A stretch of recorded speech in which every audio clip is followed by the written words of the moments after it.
नमस्कार दोस्तों, स्वागत है आप सभी का घूमती आंख में। और मैं हूं संध्या चौधरी। जैसा कि आप सभी जानते हैं, अब तक तो आप सब मुझे पहचान ही गए होंगे। खैर, बात करेंगे एक बार फिर से जगत भैया जगत भाभी का, क्योंकि सुबह से ही मामला बड़ा ठंडा चल रहा था। कोई वीडियो नहीं आई थी, कोई कम्युनिटी भी नहीं खेला गया। हाँ, अप्सरा मॉम जरूर आ रही थी और बता रही थी कि क्या कुछ चल रहा है। तो उन्होंने ये भी बताया कि वो जो है अपने साथ मनीषा को लेकर सिवान जा रही हैं, साथ में मनीषा के माँ बाप भी जा रहे हैं।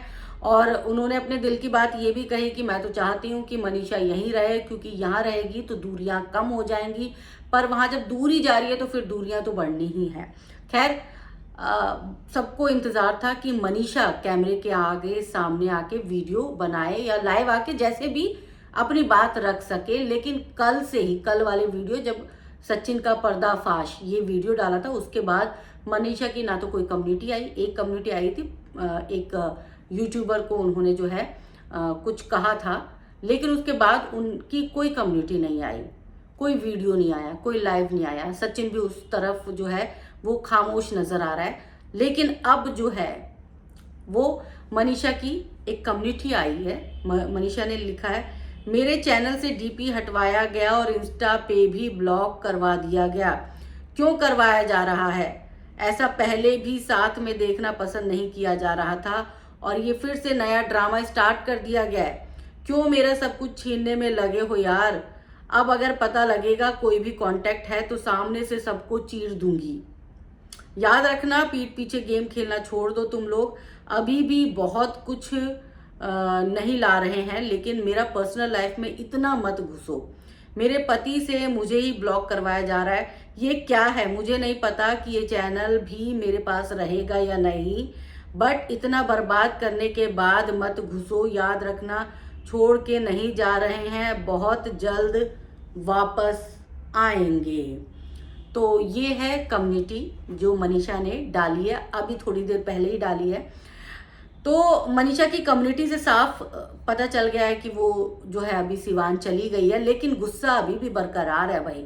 और हो भी क्यों ना हो, क्योंकि मनीषा तो कैमरे के सामने आके सब कुछ सच बताना चाहती है। अब पतिदेव जी नहीं चाहते कि वो बताए, लेकिन अब इसमें जो है मनीषा बार बार बार बार बार बार किसी तीसरे बंदे को लाने की कोशिश क्यों कर रही है? भाई, जब अपना पति यानी अपना सिक्का ही खोटा हो तो किसी तीसरे से क्या गिला शिकवा किया जा सकता है? अब अगर सचिन जो है वही नहीं चाहता कि उसकी पत्नी जो है वो लाइव आए, वीडियो बनाए, कम्युनिटी डाले, तो फिर इस मामले में तो कोई तीसरा भी हेल्प नहीं कर सकता। और मनीषा को भी अब इस बात को एक्सेप्ट कर लेना चाहिए कि खराबी अपने पति में ही है। अगर कोई तीसरा बंदा करवा भी रहा है तो वो करवाने में आ क्यों रहा है? क्या वो बच्चा है? इतना स्मार्ट बंदा है, वो इतना दिमाग चलाता है, लेकिन मनीषा के नाम पर उसका दिमाग चलना क्यों बंद हो जाता है? मतलब खेल चल रहा है ये सब कुछ, है ना। लेकिन एक चीज बहुत अच्छी हुई है कि मनीषा जो है वो सिवान जाने पर राजी हो गई, क्योंकि मनीषा अभी तक जाना नहीं चाहती थी। मनीषा का बिल्कुल भी मन नहीं था वहां जाने का, सिवान जाने का। मनीषा तो नजर रखना चाहती थी अपने पति के ऊपर, लेकिन क्या फायदा? जब मनीषा थी अंबाला में तब भी तो पति लाइव आ रहा था, बातें कर रहा है, नहीं कर रहा, इसमें क्या कितनी सच्चाई है ये तो नहीं कहा जा सकता।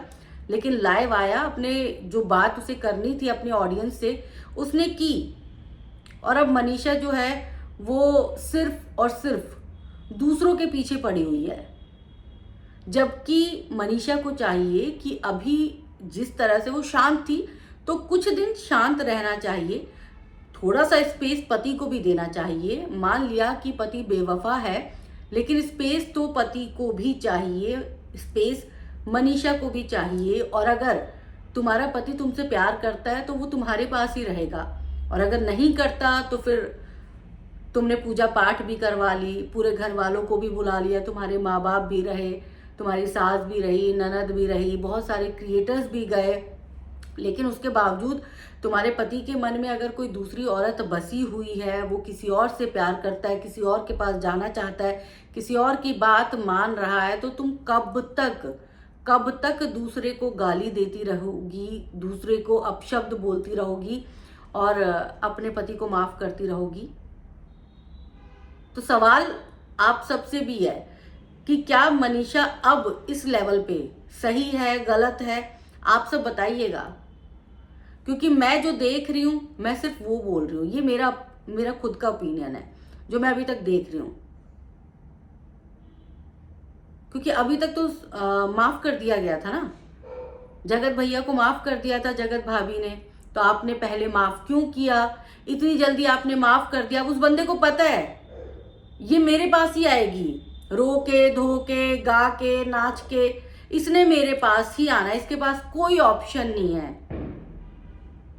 आपने उसे दिखा दिया कि तुम मेरी कमजोरी हो। अब जब दिखा दिया है तो पछताना भी पड़ेगा और भुगतान भी होगा, और ये भुगतान ही हो रहा है। अगर आप उस वक्त स्टार्टिंग में थोड़े से स्ट्रांग हो जाते तो शायद ये चीजें नहीं होती। आपको स्ट्रांग बनना था। स्ट्रांग बनने का मतलब ये नहीं होता कि आप दूसरे को गाली दो, सामने वाले को। आपको स्ट्रांग होना चाहिए था, आपको पहले ही थोड़ा सा गैप लेना चाहिए था, ताकि उस बंदे को आपकी कमी का एहसास तो हो। और अगर उस बंदे को आपकी कमी का एहसास नहीं होता है तो आपको एक स्टेप आगे बढ़ना चाहिए। आपको किस दिशा में बढ़ना चाहिए ये आप खुद समझदार हैं। किसी से बदला लेना, किसी को जो है मैं दिखा दूंगी, मैं नहीं छोड़ूंगी, तू मेरा नहीं हुआ तो मैं किसी और का नहीं हुआ, इस वाले कॉन्सेप्ट से ना दूर हट जाना चाहिए। आपकी एज 24 साल की है, ये वाला कॉन्सेप्ट जो है ना सिर्फ जिंदगी बर्बाद करता है, उसके अलावा कुछ नहीं करता। अगर आप जिंदगी में सुकून से रहना चाहते हो तो आपको एक कदम आगे बढ़ के लीगल एक्शन लेना चाहिए। अपने पति के ऊपर भी आप लीगल एक्शन ले सकते हैं, और आपको बहुत सारी चीजों के लिए तैयार भी रहना चाहिए। आप दूसरी औरत को हमेशा गाली नहीं दे सकते कि उसने मेरे पति से ये करवा दिया। ऐसे तो आप 6 महीने बाद भी मान लीजिए आपका पति आपके साथ अभद्र व्यवहार करेगा, बदतमीजी करेगा, तो आप दूसरी औरत का नाम लेंगे। दूसरी औरत का नाम ले लेके पानी पी के आप गालियां देंगे। भाई अपना बंदा तो सही करो ना। अपना जो पति है उसको समझो ना, उसका क्या माइंडसेट है। वो आपके साथ जिस तरह से अभी पेश आ रहा है, हो सकता है कि ये उसकी आदत में शुमार हो, फितरत में शुमार हो। क्योंकि बहुत सारे क्रिएटर्स के साथ भी वो बड़े बदतमीजी से बात करता रहा है। उसको मैंने उसके फैंस के साथ भी बदतमीजी से बात करते देखा है, तो उसकी फितरत में होगा। या तो आप उसकी फितरत को अपना लो, लेकिन अगर आप अपना नहीं पा रहे हो ना तो आपको एक कदम आगे बढ़ना ही पड़ेगा। आप बदला लेने के बारे में सोच रहे हो, लेकिन बदला लेने से अच्छा है कि आप अपनी जिंदगी को नई दिशा दो। जो इंसान आज आपको रिस्पेक्ट नहीं कर रहा वो आपको 10 साल बाद भी रिस्पेक्ट नहीं करेगा। जिस बंदे के दिल में आपके लिए प्यार नहीं है, आपको क्या लगता है कि 5 साल बाद या बच्चा पैदा हो जाने के बाद आपके लिए रिस्पेक्ट बढ़ जाएगा? बहुत सारी औरतें जो हैं यही सोच के कभी कदम आगे नहीं बढ़ाती। खैर, आपको क्या करना है ये आपको डिसाइड करना है, क्योंकि आपकी बातों से तो लग रहा है कि आप बहुत ज़्यादा स्मार्ट हैं, लेकिन कुछ ज़्यादा एक्स्ट्रा स्मार्ट मत बनिएगा, क्योंकि एक्स्ट्रा स्मार्ट बनने से आप ही का नुकसान होने वाला है। आपको जो चीज़ें अभी दिख रही हैं, आप उन चीज़ों के आधार पर फैसला लें। आपको अगर ये दिखाने की कोशिश की जा रही है कि ये ठीक हो जाएगा 1 साल बाद, 2 साल बाद, 3 साल बाद तुम्हारा ही रहेगा, तो उन चीज़ों पर विश्वास मत करिए। आंखों देखा सच ही सच होता है।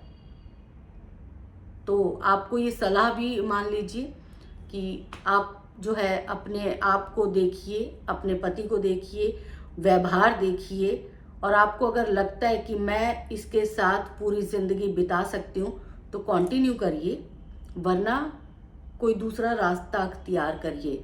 दूसरे को गाली देने का अब कोई फ़ायदा नहीं है।